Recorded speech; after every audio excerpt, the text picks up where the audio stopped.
स्वागत है दोस्तों वापस मेरे यूट्यूब चैनल पे आने के लिए। आज हम डिस्कस करने वाले हैं कि कौन सी असेट कैटेगरी सबसे ज्यादा प्रिडिक्टेबल है, कौन सी असेट कैटेगरी के अंदर प्रिडिक्टेबल इन्वेस्टमेंट आउटकम है।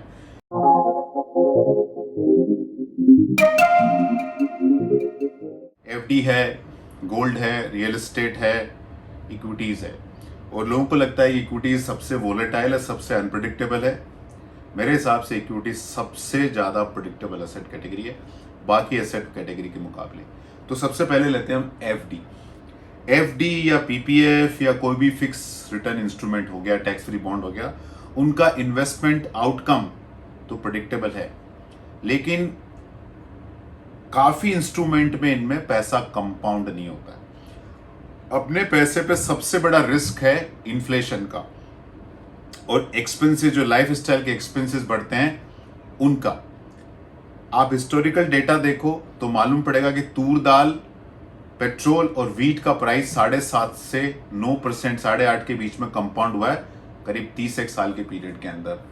कौन सा डेट इंस्ट्रूमेंट है जिसने 7.5 से 8.5% पे आपका पैसा कंपाउंड किया? कूपन रेट की बात नहीं कर रहा हूं, पैसा कंपाउंड किया है। तो बहुत कम इंस्ट्रूमेंट मिलेंगे। तो एफडी प्रिडिक्टेबल है, लेकिन प्रिडिक्टेबल ऐसा है कि उसका इन्वेस्टमेंट परफॉर्मेंस इन्फ्लेशन के नीचे रहता है। फिर आते हैं हम गोल्ड के ऊपर। तो गोल्ड में हमने देखा है 20-20 साल तक इंडियन रुपी के अंदर गोल्ड में परफॉर्मेंस नहीं आया। 1966 से लेकर 1986 के अंदर गोल्ड का परफॉर्मेंस नहीं आया। अभी 2011 से 2018 के बीच में 7 साल के पीरियड में गोल्ड का परफॉर्मेंस नहीं आया। और गोल्ड एक commodity, ultimately depend on demand and supply, और अगर डिमांड एंड सप्लाई कंटिन्यूस रहा तो गोल्ड का परफॉर्मेंस रहता है। लेकिन वो भी अगर हमने 40, 50, 60, 70, 80 साल का डेटा देखा, गोल्ड का परफॉर्मेंस 8% से 9% के आसपास है। Life style expenses are much more higher. तो गोल्ड है, लेकिन उसका इन्वेस्टमेंट आउटकम इतना प्रिडिक्टेबल नहीं है। Real estate is a factor of production, लेकिन रियल एस्टेट के अंदर चैलेंज है कि कौन सा प्लॉट, कौन सा फ्लैट, कौन सा बिल्डिंग का दाम कैसे बढ़ेगा।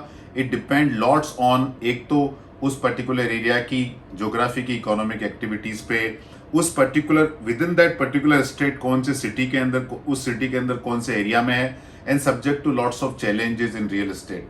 तो real estate on broad basis return अच्छा देता है, लेकिन रियल एस्टेट के अंदर बहुत बड़े चैलेंजेस है, डिस्प्यूट्स है, कोर्ट केसेस है, फ्रॉड है, हर तरह के चैलेंजेस रियल एस्टेट के अंदर होते हैं।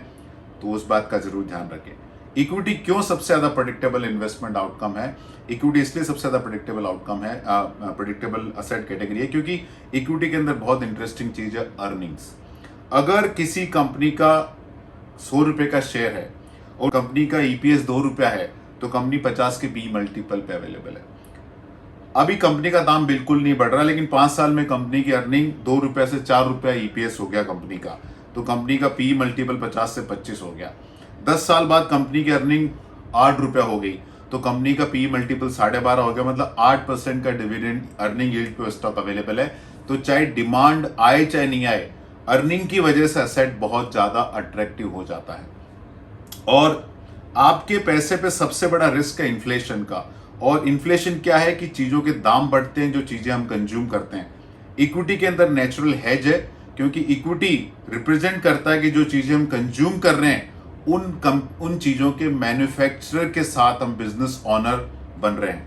लेकिन इक्विटी के अंदर लोगों का ट्रस्ट बहुत कम है। गोल्ड के अंदर हमारा ट्रस्ट बहुत पुराना है, क्योंकि gold has become part of a culture. बेटी की शादी में दे दिया, गिफ्ट में किसी को दे दिया, बच्चा हुआ तो उसको दे दिया। तो जनरेशन टू जनरेशन एक प्रोडक्ट के अंदर एक कॉन्फिडेंस आया हुआ है। रियल एस्टेट बहुत साल पुराना है। रियल एस्टेट के अंदर एक बहुत इंटरेस्टिंग चीज और है कि रियल एस्टेट के अंदर क्या होता है कि इवन प्राइस गोज डाउन, लेकिन मुझे लगता है कि मेरा प्लॉट अवेलेबल है, मेरा लैंड अवेलेबल है, एक फिजिकल टेंजिबल एसेट आपको दिखती है। तो प्राइस नीचे गिरने के बाद भी आप घबराते नहीं, क्योंकि आपको मालूम है ये मेरी एसेट पड़ी है। इक्विटी के अंदर क्या होता है कि कोई टेंजिबल एसेट नहीं दिखती है, तो ऐसा जब प्राइस गिरता है तो आदमी घबरा जाता है। लेकिन घबराने की जरूरत नहीं है, आपको प्राइस मूवमेंट नहीं देखना। प्राइस तो एक डेराइव प्रोडक्ट है। मेन चीज क्या है कि उसकी कंपनी की स्ट्रेंथ क्या है, बैलेंस शीट क्या है, इंडिया का जीडीपी क्या बढ़ रहा है, कॉर्पोरेट की अर्निंग बढ़ रही है कि नहीं बढ़ रही है। इंडिया का जीडीपी बढ़ेगा तो ही कॉर्पोरेट की अर्निंग बढ़ेगी, कॉर्पोरेट की अर्निंग बढ़ेगी तो इक्विटी मार्केट के अंदर रिटर्न आएगा। अगर आपको कॉन्फिडेंस है कि इंडिया का जीडीपी बढ़ेगा, तो नेचुरली कंपनियों के मुनाफे बढ़ेंगे, कंपनियों के मुनाफे बढ़ेंगे तो शेयर मार्केट के अंदर ग्रोथ आएगा। ये प्रेडिक्टेबल है। रियल एस्टेट के अंदर ऐसा होगा कि नहीं को पता नहीं। फॉर इंस्टेंट अगर हम देखें, इंडिया ने पिछले 30-40 सालों में जबरदस्त पैसा बनाया है इक्विटीज में, लेकिन इंडिया में स्टेट है वेस्ट बंगाल, वहां शायद रियल एस्टेट के अंदर इतना पैसा नहीं बना, क्योंकि रियल एस्टेट ज्योग्राफिक स्पेसिफिक चीज होती है। तो most predictable asset category in my opinion is actually equity, और उसका जरूर ध्यान रखें कि इक्विटी में इन्वेस्टमेंट करना है तो लेकिन लॉन्ग टर्म के लिए करना है। आपके लिए रियल एस्टेट और गोल्ड ने पैसा बनाया है, उस असेट कैटेगरी ने पैसा नहीं बनाया। पैसा आपका बना क्योंकि आपका होल्डिंग पीरियड बहुत ज्यादा अच्छा रहा। दोस्तों, वीडियो सिर्फ और सिर्फ एजुकेशन पर्पज के लिए। आपको कहां पैसा डालना, कहां नहीं डालना, अपने म्यूचुअल फंड डिस्ट्रीब्यूटर से कंसल्ट करें। Mutual fund investments are subject to market risk. Please read the offer document carefully before investing. और कोई भी इन्वेस्टमेंट प्रोडक्ट में रिटर्न देखने से पहले रिस्क जरूर समझें। डेटा मैंने दिए हैं, सारे पास डेटा है, फ्यूचर में ऐसा होगा कि नहीं होगा मुझे पता नहीं। फाइनली ये आपका पैसा या आपका फ्यूचर आप डिसाइड करें। हम इस पूरे प्रोसेस में बहुत ही छोटे इनेबलर हैं। धन्यवाद।